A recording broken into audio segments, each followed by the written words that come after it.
છોકરા ગણે કે આમાં 360 થયા, તો કે મૂકી દે એક બાજુ. એક જણો આવીને કે આમ 252 થયા, મૂકી દે એક બાજુ.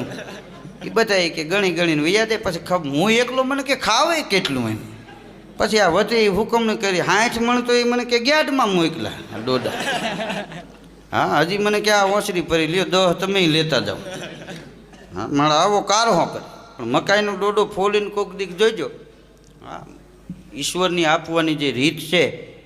હા, મકાઈનો ડોડો તમે ફોલો ને, એક દાણો ખેડૂએ વાવ્યો હોય, ડોડો આવે જબરજસ્ત, પણ લાઈનમાં વ્યવસ્થિત ગોઠવો હોય. એક હાર ગણો તો આખા ડોડોના કેટલા દાણા એ ગણાઈ જાય.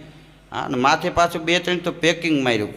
પેકિંગ ફિટ કરે, કાગડા મફતમાં ખાઈ ન જાય. હા, દેવું હોય તો કોઈને સમજીને દેવું જોઈએ. માણસ આડે થડી આપતા હોય. હા, ભગવાનની દેવાની રીત તમે જુઓ, ડોડાના પેકિંગ જુઓ, અને એ પાછી માથે મૂછ હોય.